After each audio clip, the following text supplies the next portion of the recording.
신약성경 빌립보서 3장 1절부터 9절입니다.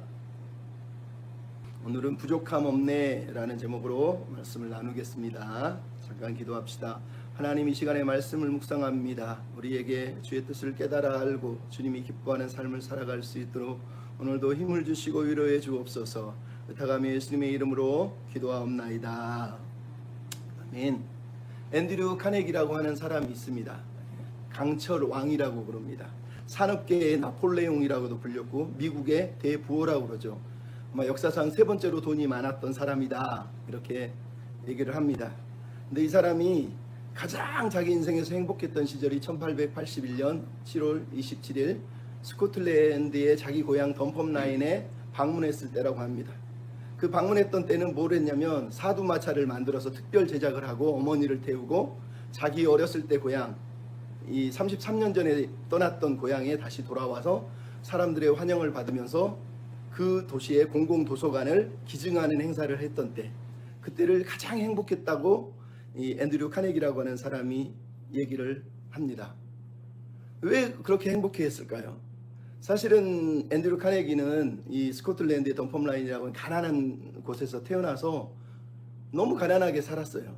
그러다가 아버지와 부모님과 함께 미국 피츠버그로, 펜실베니아의 주에 있는 피츠버그로 이민을 간 거죠. 거기서 13살부터 직공으로 일하면서 주당 주급이 $1 20센트 정도 됐다고 하니까 어쨌든 아주 적은 돈을 받으면서 일을 하면서 이 철을 다루는 그런 일을 배워가요. 그러다가 나중에 이제 결국은 철광왕이라고 하는 그런 엄청난 자리까지 이르렀지만, 너무 어렸을 때 가난하니까 어머님이 어느 날 막 엉엉 울고 있는 모습을 보면서 마음이 아팠어요. 그래서 어머니한테 그랬어. 어머니, 제가 크면 부자가 돼서 어머니를 저 사두마차에 태우고 사람들이 다 보는 대로 어머니를 모시고 가겠습니다, 이랬습니다. 그랬더니 어머니가 그럽니다. 애야, 나한테는 필요 없다. 나에게 필요한 건 내 고향 스코틀랜드의 덤펌 라인에 가서 그 일을 해주면 나는 행복하지, 여기서는 미국에서는 아무 의미가 없어, 이런 얘기를 한 거예요. 그래서 어린 이 앤드류 카네기가 그때부터, 그래 어머니 제가 성공하면 꼭 고향으로 돌아가서 어머니를 사두마차를 태우고 사람들이 보는 앞에서 행렬을 따라서 어머니 환송을 받게 해주겠습니다, 이렇게 어렸을 때 다짐을 한 거예요. 그리고 나서 이제 나중에 1881년에 어머니를 모시고 고향으로 금이 한양을 했던 거죠. 많은 사람들은 이 앤드류 카네기를 가르쳐서 위대한 자선가라고 얘기합니다. 왜냐하면 그는 60세 될 때까지는 돈을 버는 일에 열심을 했고 나머지 20년은 돈을 쓰는 일에 열심히 했어요. 그래서 자선도 하고 기부도 하고 공공도서관 설립을 하는데 특히 돈을 많이 썼던 사람이에요. 근데 이러한 앤드류 카네기의 삶을 다 칭송하고 칭찬해 주지는 않았습니다. 왜냐하면 그가 죽은 후에 아니면 살아생전에 역사학자들이나 아니면 수많은 사람들이 비평을 했어요. 그 중에 레이먼드 브라인이라고 하는 사람이 이런 얘기를 합니다. 카네기는 강철회사에 일하는 종업원들의 불만은 너무 많았음에도 임금을 올려주기는커녕 노동자들의 밥값을 감축해서 남는 돈으로 도서관 자선 사업 프로젝트를 운운하고 설치하고 그런 일을 했다. 가난한 노동자들이 도서관에 가서 책 읽을 시간이 없는데, 돈 벌고 먹고 사는데 힘든데 그 돈을 착취해서 도서관을 세웠다는 거예요. 영국에서도 카네기의 이 모습을 보면서 비판하기를, 여기 사륜마차를 타고 영국과 스코틀랜드를 활보하는 양키 수전노를 우리가 보고 있다. 그는 노동자들을 나몰라라 하고 국립도서관을 세우면서 평화롭게 유람하며 다니고 노동자들이 벌어준 돈으로 영광을 혼자서 다 차지했다, 이렇게 얘기를 했다는 거예요. 여러분, 앤드류 카네기라고 하는 사람은 아까도 말했지만 자선을 하고 기부를 하고 남을 돕는 일에 엄청나게 열심을 했다고 알고 있어요. 하지만 그 이면에 보면 이 사람은 사람을 사랑해서 그 일을 한 게 아니에요. 왜냐하면 앤드류 카네기는 사회적 진화론이라고 하는 허버트 스펜서의 철학을 믿었어요. 사회적 진화론의 핵심은 적자생존이에요. 그러니까 세상에 가난한 자와 부자가 있는 이유는 어쩔 수 없는 일이에요. 불가피한 거예요. 그래서 가난한 사람이 있어야 되는 거지 그 사람들을 도와줄 필요가 없다고 이 사람은 믿었어요. 단지 공립도서관을 세우고 기부를 하고 도와주는 이유는 어려서부터 가졌던 자기만의 불만족, 즉 어머니 앞에서 어머니에게 인정받고 싶었던 욕구, 사람들에게 인정받고 싶었던 그 욕구, 그 욕망이 탐욕과 결합을 해서 끝없이 탐욕을 저질렀고, 그리고 사람들 앞에서 자기가 괜찮은 사람인 것을 드러내기 위해서 끝없이 돈을 쓴 거예요. 실제로 그렇게 살았다는 거예요. 그래서 1905년에 루즈벨트 대통령이 노년의 카네기를 보면서 이렇게 얘기합니다. 나는 저 사람을 도저히 이해할 수가 없다. 아무리 좋게 보려고 노력을 해도 좋게 보여지지가 않는다. 왜냐하면 돈을 버는 것을 신으로 삼은 사람보다 더 경멸스러운 느낌을 주는 사람이 없기 때문이다 라고 얘기를 했다는 거예요. 여러분 무슨 얘기 하는 줄 아시죠? 앤드류 카네기의 삶을 끌고 가는 원동력이 뭐였다는 겁니까? 강준만 교수는 그렇게 얘기해요. 이 사람을 끌고 갔던 건 끝없는 탐욕, 그리고 불안, 그리고 하늘을 찌를 듯한 인정 욕구였다는 거예요. 인정받고 싶어서, 사람들에게 괜찮은 사람인데 인정받고 싶어서 살았다는 거예요. 비참하죠. 여러분은 여러분의 인생을 어떻게 살고 있습니까? 여러분은 무엇을 여러분의 자랑으로, 기쁨으로 여기고 살아가고 있습니까? 여러분이 막 붙들고 자랑하고 싶은 그것이 정말 우리 인생의 안전한 토대일까요? 흔들리지 않은? 특별히 우린 크리스찬이잖아요. 그러니까 예수를 믿는 우리가 하나님 앞에 섰을 때 앤드류 카네기가 자랑했던 그것들을 우리가 들고 하나님 앞에 서면 하나님이 잘했다 인정을 해주실까요? 성경은 아니다 라고 얘기합니다. 세상은 그렇다 할 수 있을지 몰라도 성경은 아니라고 그래요. 오늘 본문의 사도 바울은 바로 그 얘기를 합니다. 성도에게 유일한 자랑, 유일한 만족, 유일한 안전은 예수 그리스도 외에는 없다라는 얘기를 들려주고 있는 겁니다. 먼저 1절을 보면 성도의 안전구역에 대해서 얘기합니다. 사도 바울이 한번 읽어봅시다. 끝으로 나의 형제들아 주 안에서 기뻐하라. 너희에게 같은 말을 쓰는 것이 내게 수고로움이 없고 너희에게는 안전하니라. 끝으로라는 말은 마지막이라는 뜻이 아니라 덧붙여서라는 뜻이에요. 같은 말을 쓰는 것이 수고로움이 없다라고 써 있어요. 여기서 수고로움이 없다는 것은 실증나지 않는다는 거예요. 같은 말을 쓰는 것이. 이게 무슨 말이에요? 여러분 성경이 사도 바울이 계속 반복해서 지금 이 말을 하고 있는 거예요. 주 안에서 기뻐하라. 그리고 이것들을 조심해라. 사실은 이 빌립보서는 계속 쓰는 말이 똑같아요. 주 안에서 기뻐하고 다른 위험한 것들을 조심하라 이 얘기를 하고 있어요. 빌립보서 4장 4절도 주 안에서 항상 기뻐. 내가 다시 말하노니 기뻐하라 그러면서 계속 같은 말을 사도 바울이 하고 있다는 걸 알 수 있어요. 왜 반복하죠? 중요하니까. 중요한 말은 반복하는 거예요. 가르치는 거예요. 그래서 여러분 진리를 사모하면 실증이 나지가 않고 진리를 전하는 사람은 실증 내지 않아요. 게으를 수도 없기 때문이에요. 여러분 엄마가 자녀를 가르치면서 자녀가 위험하고 안 좋은 일에 닥치면 아니면 위험한 칼을 갖거나 위험한 걸 가지고 놀면 부모가 그걸 보고 야 너 그렇게 하지 마 조심해 이 말을 실증 내면서 하면 그 사람은 부모의 자격이 없는 거죠. 왜? 부모가 자녀의 안전을 지키는 일에는 실증이 나면 안 돼요. 계속해서 자녀를 돌보고 지키려면 그건 조심해야 돼. 그건 조심해야 돼. 이렇게 가르쳐 주는 거예요. 오늘 사도 바울이 사실은 그 얘기를 하는 거예요. 계속해서 반복하는 주제가 뭐예요? 주 안에서 기뻐하라. 기뻐하라. 여러분 우리가 이미 봤잖아요. 1장 19절에는 사도 바울이 감옥에 투옥되어 있는데도 불구하고 성도들에게 기뻐하라고 그럽니다. 2장 4절에 보면 교회에서 다툼과 허용이 일어나고 싸우고 있는데도 불구하고 사도 바울은 너희가 이것을 이기려면 주 안에서 기뻐해야 된다고 얘기합니다. 2장 18절은 교회에서 원망과 시비가 있는데 사도 바울이 얘기합니다. 주 안에서 기뻐하라. 즉 사도 바울이 말하는 기쁨은 감정적인 기쁨이 아니에요. 그냥 행복해 이런 즐거움을 말하고 있는 것이 아니라 예수 그리스도 안에서 사는 삶, 예수 안에 거하는 그 삶이 가장 안전하다는 것을 강조하기 위해서 이 말을 하는 거예요. 그러니까 주 안에 기뻐하라는 말은 주 안에 거하는 삶을 너희들이 살아내라 이 얘기를 하는 겁니다. 그래서 마지막 절에 뭐라고 써 있어요? 안전하니라 라고 써 있는 거예요. 이 안전하다는 헬라어 단어는 견고하다, 넘어지지 않는다, 무너지지 않는다 이런 뜻이에요. 그러니까 주 안에 거하는 삶은 가장 안전한 기초와 토대가 있기 때문에 굳건한 반석 위에 서 있기 때문에 무너질 이유가 없다 이 얘기를 하는 겁니다. 즉 사도 바울이 지금 교인들한테 얘기하는 거예요.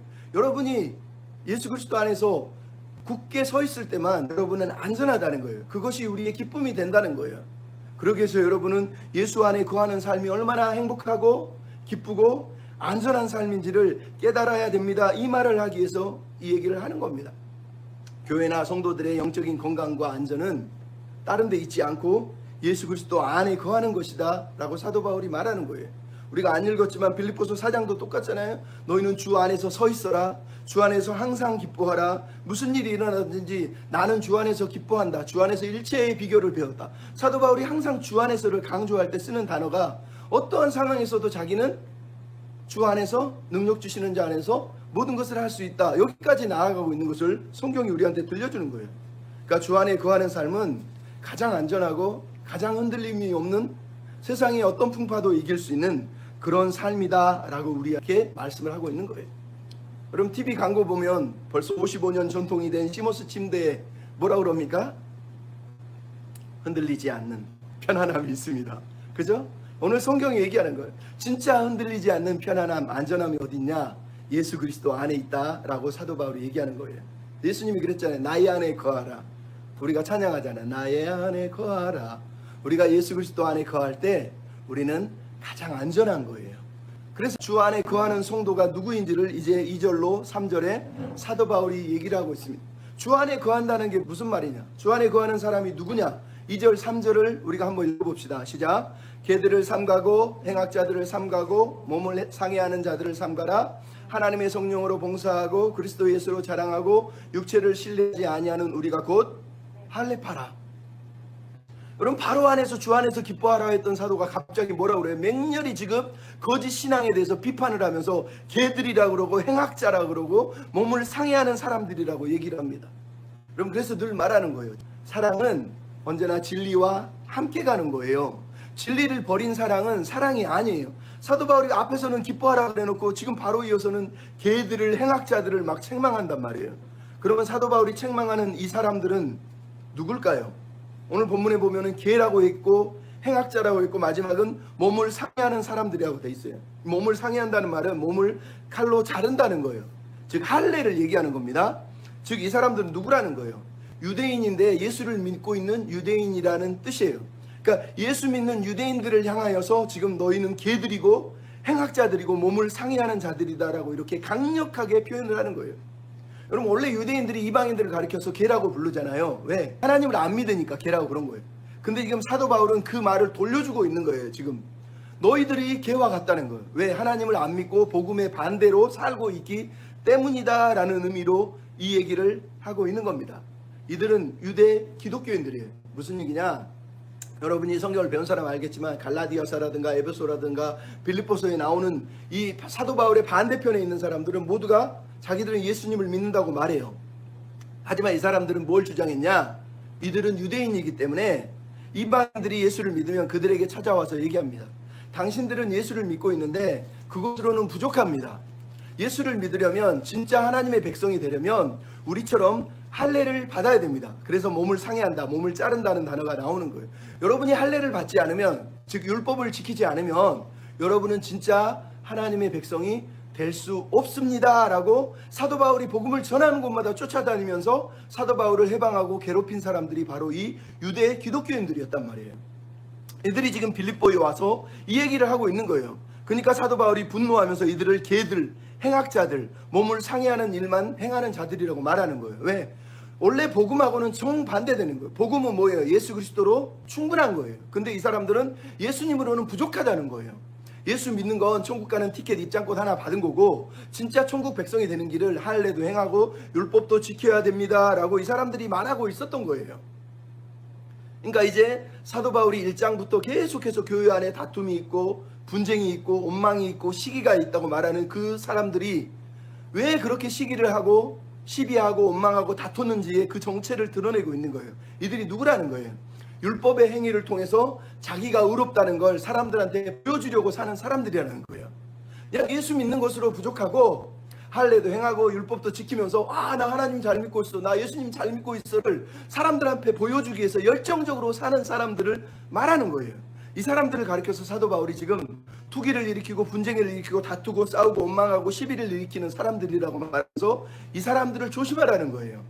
그래서 삼가라 삼가라 삼가라 세 번이나 반복하잖아요. 이 말은 간파하다, 알아채다, 주지하다 이런 뜻이에요. 그러니까 살펴봐서 그 사람들을 피하라는 거예요, 사도 바울이. 그러면서 마지막에 뭐라 그럽니까? 3절에 우리가 할례파다 이렇게 사도 바울이 얘기를 하고 있어요. 앞에서 몸을 자르는 거하고 틀리게 뒤에 써 있는 이 마지막에 할례파다 이 말은 진짜로 할례를 한 사람들이에요. 근데 이 할례라는 단어가 사도 바울은 몸을 자르는 할례를 말하고 있는 게 아니에요. 여러분 구약 성경 보면 신명기에 보면 30장 6절에 모세가 하나님의 말씀을 전하면서 얘기합니다. 하나님이 마지막 날에 너희에게 마음의 할례를 하셔서 하나님을 사랑하고 하나님을 기쁨으로 순종하게 하실 것이다 이렇게 얘기하면서 진짜 하나님의 백성은 마음의 할례를 해야 된다고 얘기해요. 예레미야 4장 4절도 예레미야 선지자가 얘기합니다. 너희는 스스로를 할례를 행하면서 너희의 마음의 가죽은 왜 벗기지 않느냐. 하나님은 마음의 가죽을 벗기기를 원한다 그러면서 마음의 할례를 하라고 얘기해요. 예레미야 10장 10절도 너희가 귀의 할례를 행하라고 얘기합니다. 귀의 할례를 어떻게 해요? 마음의 할례를 어떻게 해요? 이 말은 결국은 마음이 변화되는 것을 얘기하는 거예요. 그러니까 사도 바울이 하나님을 믿는 사람, 주 안에 거하는 사람, 예수 안에 거하는 사람들이 진짜 마음의 할례를 받은 사람이라고 얘기를 하고 있는 거예요. 그러면서 뭐라 그래요? 이 사람들이 어떤 사람이래요? 첫째는 성령으로 봉사한다는 거예요. 근데 이 성령으로 봉사한다는 말이 왜 중요한 거예요? 하나님의 은혜로 마음의 할례를 받는 비결이 성령이 우리에게 은혜를 부으시기 때문이에요. 에스겔서 36장 26절 27절에 다 써있는 말이 뭐예요? 마지막 날에 하나님이 성령을 부어주시면 너희가 새 마음을 갖고 굳은 마음을 제거하고 부드러운 마음을 하나님이 주셔서 하나님의 말씀을 섬기게 될 것이다 라고 이미 말씀하신 거예요. 그러니까 사도 바울이 지금 할례를 강조하고 몸의 할례를 강조하는 사람들과 대조를 하면서 주 안에 거하는 사람들은 누구냐? 이미 성령이 오셔서 성령이 우리 마음을 만진 사람이라는 거예요. 그러니까 이 사람들은 마음의 할례를 받았기 때문에 성령으로 하나님을 예배한다는 거예요. 할례로 율법으로가 아니라 성령 안에서 예배한다라고 얘기를 하는 거예요. 나아가서 이 사람들은 그리스도만 자랑하는 거예요. 할례하는 사람들은 자기가 한 일을 자랑하는데 주 안에 거하는 성도는 지금 예수님만을 자랑한다는 얘기를 하는 거예요. 그래서 마지막으로 던지는 말이 뭐예요? 이 사람들은 육체를 신뢰하지 않는다라고 얘기하는 거예요. 여기서 육체라는 단어는 사락스라 그래서 죄의 본성을 가진 존재를 말하는 거예요. 즉 성령과 반대되는 세상의 죄성을 가진 사람들을 말하는 거예요. 그러니까 하나님의 진정한 백성은 성령을 따라 살지만 성령을 신뢰하지만 그 반대로 하나님의 백성이 아닌 가짜 백성, 개들, 행악자들은 뭘 한다는 거예요? 육체만 자랑하고 육체만 신뢰한다는 거예요. 여기서 말하는 육체는 아까도 얘기하면 단순히 할례를 말하는 게 아니에요. 내가 율법을 지키고 율법의 행위를 통해서 내가 하는 일들을 세상 사람들이 자기를 자랑하는 것처럼 자랑하는 것을 말하는 거예요. 그러한 삶을 멈춰야 된다라고 사도 바울이 지금 말하면서 진짜 하나님의 백성은 성령으로 예수 그리스도를 자랑하고 예수님만 신뢰하는 백성이다 이렇게 말씀을 하고 있는 겁니다. 그럼 여러분 결국은 사도 바울이 하고 싶은 말이 뭡니까? 우리는 예수 그리스도만 자랑한다는 거예요. 왜? 예수 그리스도만 충분하기 때문에 예수 그리스도만으로 우리는 부족함이 없기 때문이라는 거예요. 그럼 그 말을 지금 하기 위해서 사도 바울이 4절부터 자기 자신을 자랑하고 있어요. 여러분 이 자랑은 세상 사람들, 즉 유대 기독교인들이 하는 그 자랑을 사도 바울이 빗대어서 자기를 자랑하고 있는 겁니다.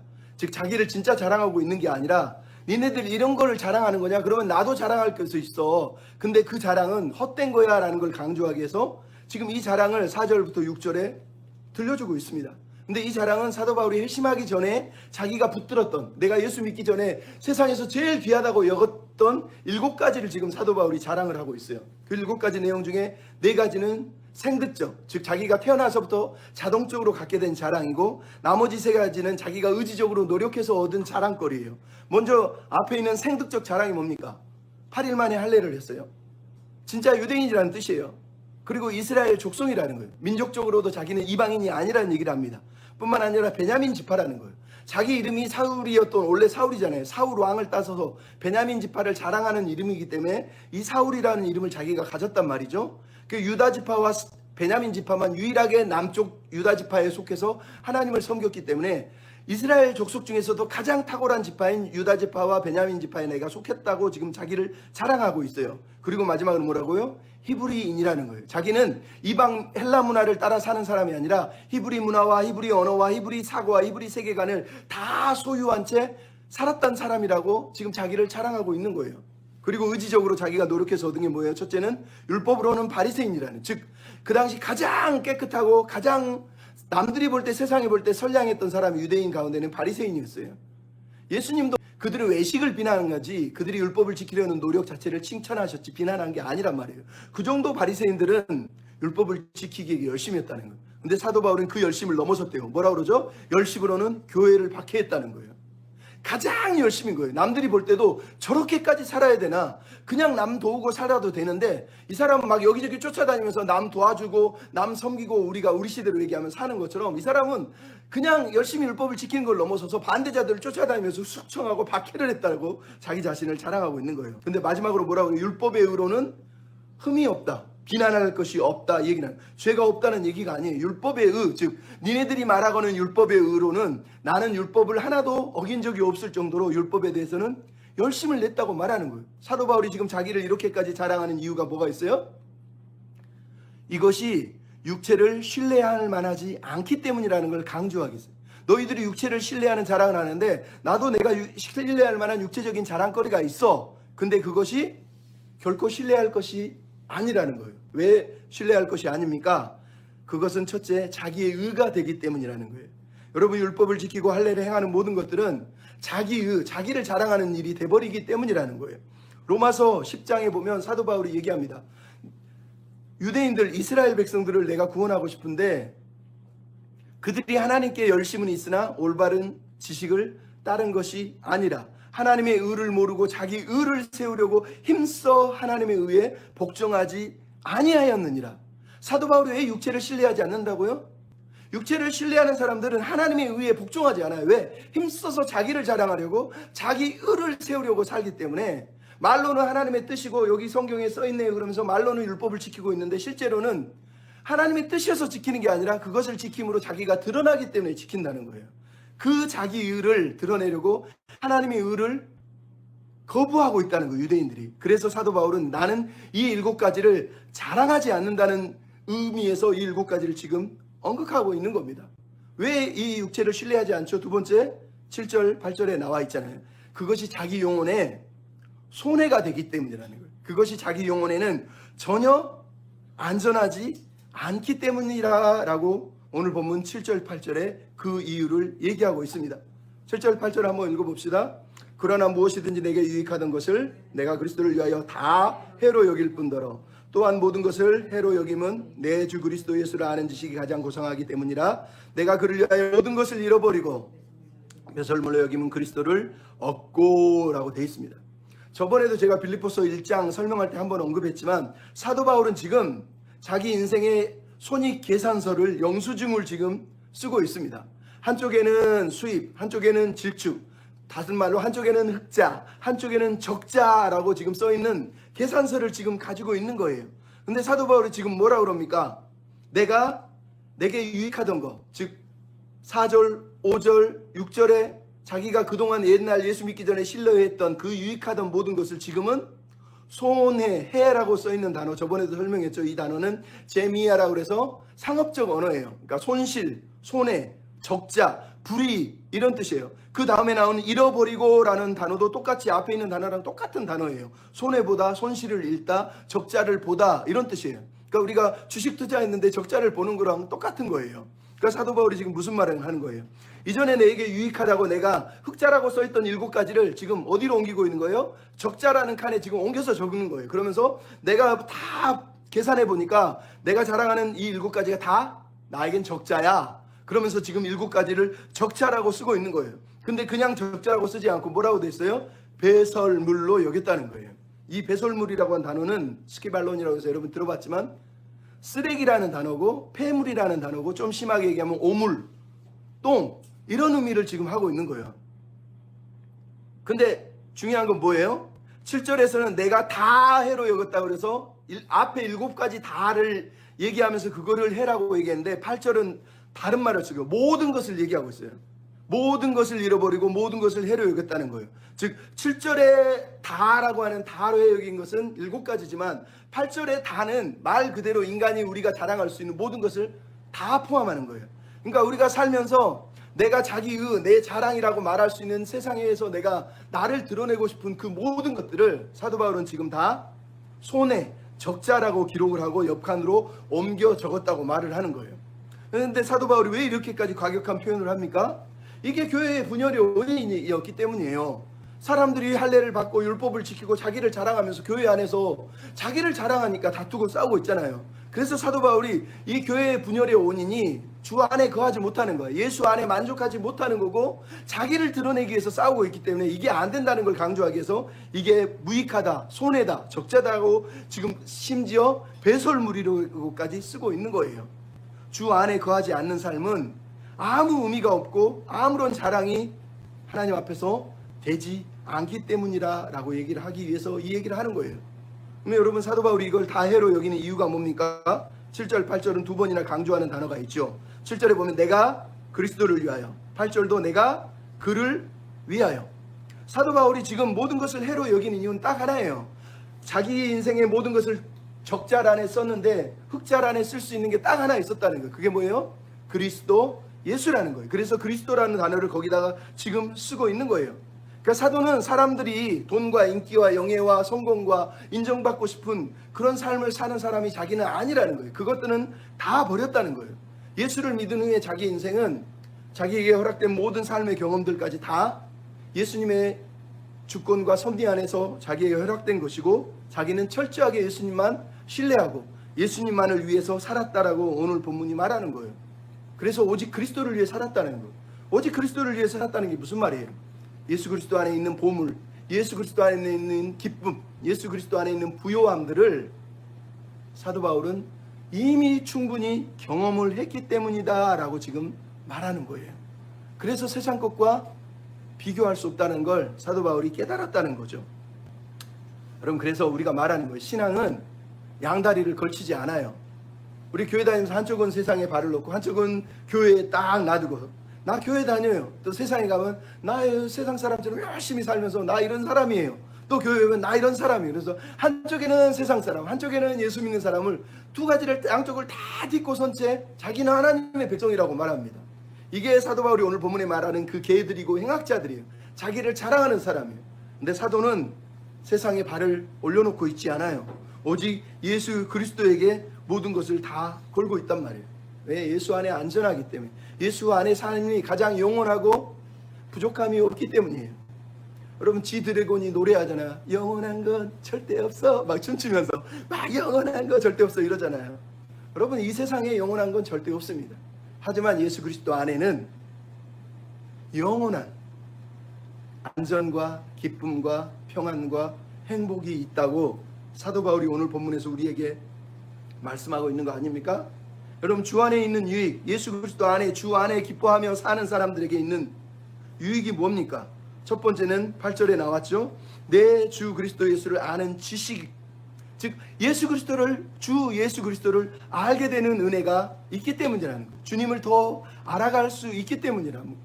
그럼 빌립보서 1장 20절에서 사도 바울이 뭐라고 그랬어요? 내가 살든지 죽든지 내 안에서, 내 몸에서 그리스도가 존귀케 됐으면 좋겠다라고 얘기를 했단 말이에요. 여기에 본문에 내 주 그리스도를 아는 지식이라고 되어 있는 그 다음에 가장 고상하다고 써놨는데 이 말이 너무 사실 번역이 별로 안 좋아요. 고상하다 그러니까 좀 고상해, 이게 무슨 말이야? 실제 의미는 여러분이 잘 알지만 휘페리코라 그래서 탁월하다, 가장 위에 있다, 아무것도 그 위에는 없다는 뜻이에요. 그러니까 최고라는 뜻이에요. 비교할 수가 없고 유일한 것이라는 뜻을 얘기하는 거예요. 즉 이 땅에서 우리가 알아야 될 가장 만족을 주는 내 자랑이 되는 유일한 것 하나가 뭐냐? 예수 그리스도라는 거예요. 그리스도를 알아서 사는 것이 세상에서 가장 유익하다는 얘기를 하는 거예요. 근데 여러분, 여기서 말하는 이 지식이 뭐예요? 예수 믿고 나 죄사함 받았어, 나 이제 천국 가, 이 지식을 말하나요? 아니죠. 오늘 본문을 자세히 보면 다시 읽어보세요. 8절에 뭐라고 그랬어요? 내 주 그리스도 예수를 아는 지식이에요.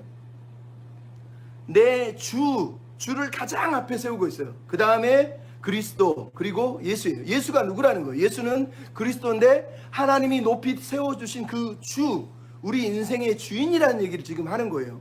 이게 빌립보서 2장 6절부터 11절에 써있는 사도 바울이 예수 그리스도의 마음을 품고 살아라 했을 때 그 말씀을 지금 압축한 거란 말이에요. 그러니까 주 그리스도 예수를 아는 지식이란 말은 단순하게 나 예수 믿고 천국 가는 그 지식을 말하는 게 아니에요. 예수님이 이 땅에 낮아지셔서 종처럼 사시고 자기 몸을 죽기까지 복종하시고 그리고 하나님이 높여주셔서 주가 되신 그분의 삶을 본받고 따라가고 살고 싶은 그 마음이 세상에서 가장 귀한 것이다. 이 얘기를 지금 오늘 본문이 우리한테 하는 거란 말이에요. 그러니까 여러분, 주 안에 거하는 사람은 이 주님을 만난 사람이고 이 주님이 세상에서 무엇과 비교할 수 없는 분이라는 걸 깨달은 사람이에요. 근데 거기서 끝납니까? 바로 이어서 뭐라 그럽니까? 그리스도를, 8절 맨 마지막에 그리스도를 얻고, 아까도 얘기했죠? 손해보다는 반대 단어인 헬라어 단어가 지금 써있는 얻다는 단어. 이 말은 유익하다, 이득, 흑자 이런 뜻이에요. 사도 바울이 자기 인생의 흑자는, 유일하게 남는 장사는 그리스도라고 이렇게 말하는 거예요. 즉 자기는 그리스도를 얻고 그리스도를 소유한 사람으로 이 땅에서 헛되지 않는 삶을 살았다라는 걸 강조하기 위해서 이 말을 쓰는 거예요. 그럼 이 말이 어디서 나오는 거예요? 사실 사도 바울은 예수 그리스도의 비유를 우리에게 들려주는 거예요. 여러분, 마태복음 13장에 예수님의 비유에 뭐가 있어요? 어떤 농부가 밭일을 하다가 밭에서 보화를 발견해요. 그리고 집으로 뛰어가서 자기 재산을 다 팔아서 보화를 삽니다. 보화를 얻었다고 그러죠. 바로 이어서 어떤 장사꾼이 장사를 하러 갔는데 진주를 발견을 해요. 그래서 그 진주를 사기 위해서 자기 재산을 다 팔아서 진주를 얻었다라고 얘기합니다. 즉 그리스도를 얻는다는 게 바로 이거라는 걸 사도 바울이 예수님의 가르침을 명확하게 지금 떠올리면서 우리한테 이 말을 하는 거예요. 예수님을 얻는 게 뭔지 아느냐? 세상에서 가장 귀한 거, 내 재산을 다 털어도 살 수 없는 예수님을 우리에게 주셨다는 거예요. 그러니까 재산보다 그 어느 것보다 비교할 수 없는 가장 비싼 것이다 라고 우리한테 들려주기 위해서 사실은 이 말씀을 우리한테 하고 있는 거죠. 나아가서 세 번째 뭡니까? 그리스도 안에서 발견되기 때문이다. 발견된다는 말이 뭐예요? 아까도 처음에 설명했잖아요. 우리가 왜 주 안에서 기뻐해야 돼요? 그게 가장 안전하잖아요. 무슨 말이에요? 여러분, 주 안에서 내가 발견됐다는 말이 뭐예요? 내가 가장 안전한 거주지에 있다는 거예요. 내가 가장 안전한 피난처에 있다는 거예요. 사람들이 나를 발견할 때 저 사람이 예수 안에 있구나라는 걸 볼 수 있도록 예수 안에 진짜로 거하고 있는 것뿐만 아니라, 우리가 왜 예수 안에서 발견돼야 돼요? 여러분, 우리는 마지막 날에 하나님 앞에 설 거예요. 하나님 앞에서 설 수 있는 유일한 조건은 딱 하나예요. 우리가 예수 그리스도 안에 있을 때만 설 수 있어요. 하나님의 심판과 진노를 피할 수 있는 길은 딱 하나예요. 예수 그리스도 안에 있을 때만 이 심판과 진노를 우리가 피할 수 있는 거예요. 그래서 우리가 예수 그리스도를 아는 지식이, 우리가 예수를 자랑하고 예수를 의지하고 사는 것이 가장 중요하고 말하는 거예요. 왜? 육체를 신뢰하고 율법을 자랑하고 율법으로 자기를 자랑하는 지식들은 하나님 앞에 섰을 때, 그리스도의 심판대 앞에 섰을 때 아무것도 자랑할 수도 없고 남지도 않고 다 사라져서 없어져 버릴 거라는 거예요. 하지만 예수 그리스도를 의지하고 예수 그리스도를 신뢰하는 사람들은 하나님 앞에 당당하게 설 수 있어요. 왜요? 우리가 구절에 읽었잖아요. 사도 바울이 지금 붙들고 있는 자랑, 만족은 뭐예요? 율법에서 난 게 아니에요. 육체를 자랑하기 위해서 난 것이 아니라 하나님으로부터 난 의란 말이에요. 하나님이 우리에게 의롭다 선언해 주신 그 예수님을 믿을 때만 허락하는 이 의를 주셨기 때문이다 라고 얘기하는 거예요. 그래서 여러분, 사도 바울이 빌립보서에서 계속 말하는 게 뭐예요? 빌립보서 1장 10절에도 우리가 그리스도의 날에 서기를, 2장 16절에도 우리가 그리스도의 날에 설 것이다. 3장 14절에도 우리가 그리스도 앞에서 부르심의 상을 향하여서 달려간다. 4장에도 너희가 주 안에 서라, 주님이 가까워 오시니라 라고 계속 빌립보서 1장, 2장, 3장, 4장은 예수 그리스도가 다가오신다고, 우리는 그리스도 앞에 설 것이다고 얘기하는 거예요. 그 그리스도 앞에 섰을 때 그 심판과 진노 앞에서 안전하게 설 수 있는 비결은 오직 예수 그리스도 뿐이다 라고 사도 바울이 우리한테 말씀을 하고 있는 겁니다. 여러분, 그래서 말씀드리는 겁니다. 예수 그리스도로 우리는 충분합니다.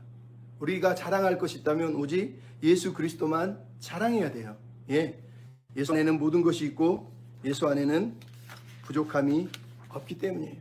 그러니까 여러분, 예수를 믿으면서도 자꾸 다른 걸로 예수 믿어서 난 부족한 것 같아요. 예수 믿고 천국 가면 되죠. 난 예수 믿는데 뭐가 문제예요? 나머지는 내 인생 내 마음대로 그냥 살게요. 그러면서 여러분 살아가는 건 정말로 예수를 믿는 삶이 아니라는 거예요. 그것은 나는 예수로는 부족하다고 말하는 거예요.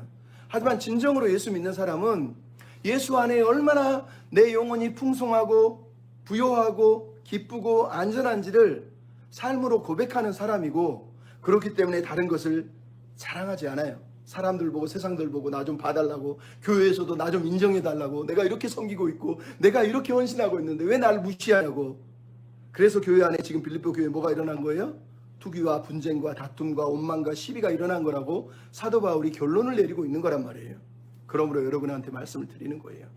여러분, 예수 안에는 모든 것이 있습니다.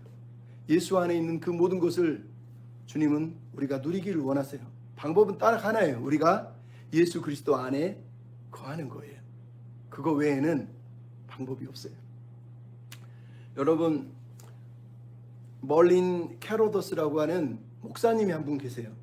근데 이분은 젊었을 때 뭐 청년이죠. 한 18, 19살 때도 막 방탕하고 막 술 먹고 나쁜 짓 하면서 살던 사람이에요. 근데 세계대전이 터져가지고 어쩔 수 없이 징집이 돼서 독일의 벌지 전투에 투입이 됐어요. 근데 이 사람은 또 남들한테 자기를 보여주고 자랑하는 걸 너무 좋아해서 낙하산 부대에 또 들어갔어요. 그래서 낙하산 타고 뛰어내리고 막 몸 스릴 막 남들 앞에서 막 자기를 보여주기 너무 좋으니까 군대를 가도 또 거기를 자원을 해서 거기서 그렇게 산 거예요. 근데 재밌는 건 이 사람이 군대의 그 시스템이나 전쟁을 견디질 못해서 그래서 도망가서 탈영을 합니다. 그러다 붙잡혀요.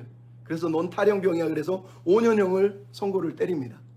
근데 위에서 얘기합니다. 야, 탈영병들 감옥에 가두지 말고 전투에 다시 투입시켜주고 다시 전투를 하는 사람들은 그 징역형을 유예해줘라 그러면서 유예형을 내려주고 다시 전투를 보낸 거예요. 그래서 이 사람이 다시 가서 전쟁을 한 거예요. 전쟁을 하는데 전쟁을 그냥 했겠어요? 어려서부터 가지고 있는 고약한 그런 버릇이 있잖아요. 술주정뱅이에 험악하고 또 자기 자랑하기를 막 그러고 거기다가 도박을 좋아하고 뿐만 아니라 군인인데 전투 중인데 군사 물품을 암거래해서 빼돌려서 그걸로 돈을 벌고 그러면서 살아가는 거예요. 그러다가 전쟁이 끝나서 고향으로 할머니 집으로 할아버지 집으로 돌아와서 어느 날 방문을 하게 돼요. 근데 할아버지 할머니가 그럽니다. 예, 우리 주일이라 내일 교회 갈 건데 같이 가면 안 되겠니? 내 할아버지 할머니 너무 사랑하는 할아버지 할머니 부탁이니까 어쩔 수 없이 교회를 간 거예요.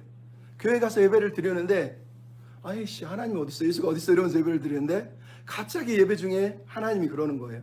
너 오늘 나를 믿어야 한다. 그렇지 않으면 더 이상 시간이 없다. 그 시간이 지나면 너의 때는 지나가 버린다. 이 말씀을 들은 거예요. 그래서 이 사람은 이거를 하나님의 음성이라고 느낀 거죠. 그래서 그 자리에서 너무 두려워서 예수를 믿기로 교인들 앞에서 선언을 합니다. 예수님을 알아야 되잖아요. 그래서 집에 가서 성경을 막 읽어요. 성경을 읽다 보니까 예수라는 분이 어떤 분인지를 조금씩 깨달아가요.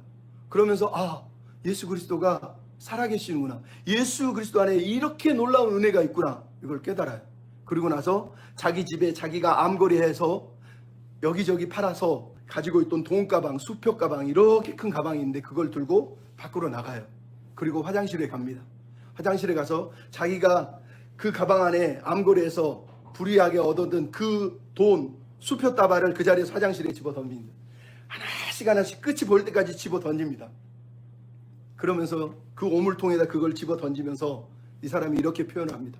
자기가 예수를 만나고 나서 자기가 의지했던 돈과 수표를 그 화장실에 던질 때 자기 마음에 해일처럼 밀려오는 기쁨을 주체할 수가 없었다. 너무 행복했다. 이렇게 표현을 했다는 거예요. 이 사람이 나중에 회개하고 군종 목사가 되고 수많은 사람들에게 복음을 전하며 책을 썼는데 책 제목이 감옥 생활에서 찬송 생활로, 감옥에서 찬송으로, 이런 의미의 책을 쓴 거예요. 그럼 이 사람의 삶을 보십시오. 그동안에는 자기 자랑하고 세상 돈, 명예, 물질 자랑하고 살던 사람이 예수를 만나고 나니까 그 엄청난 돈가방, 수표가방을 똥통에 오물통에 집어 던진 거예요. 오늘 성경 말씀처럼 다 집어 던지면서 예수 안에 있는 게 자기에게는 가장 행복하다는 거, 그거를 느꼈고 깨달았다라고 말한 거예요. 여러분, 이런 삶을 예수 안에 있는 사람들은 누리고 살아갈 수 있어요. 여러분이 아직도 삶에 예수를 믿는데 만족함이 없고 불안하고 뭔가 그냥 앤드류 카네기처럼 세상 앞에서 자기를 막 보여주고 싶고 인정받고 싶고 성공했다고 막 남들한테 보여주고 싶고 산다면 우리는 아직 온전한 크리스찬의 모습으로 서 있지 못한 거예요. 사도 바울이 말합니다. 육체를 신뢰하지 마십시오.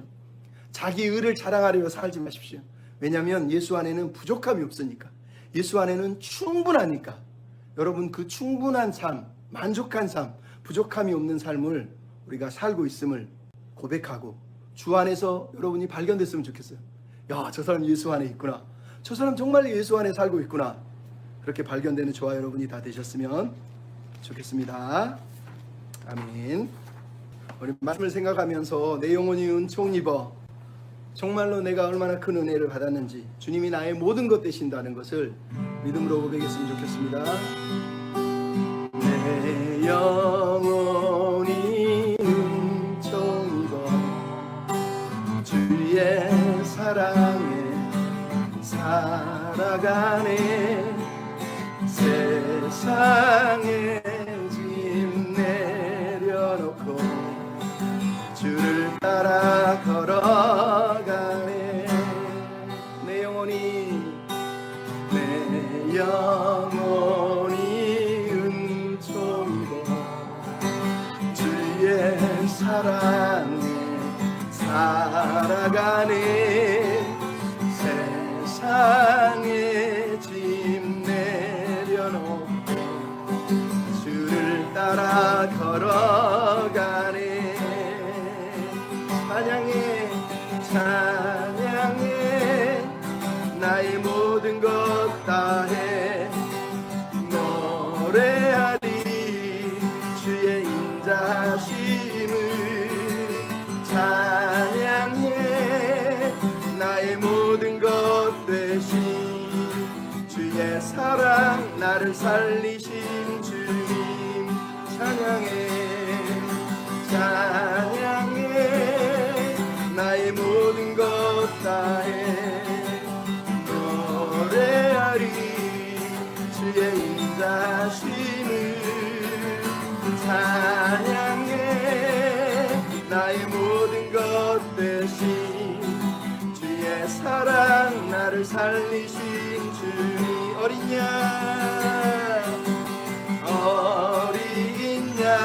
찬양하리. 내 평생 그 하나로 충분해. 어린 양 찬양하리.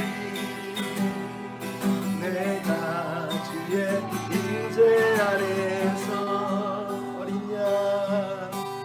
어린 양 찬양하리. 내 평생 그 하나로 충분해요. 어린 양 찬양하리. 내가 주의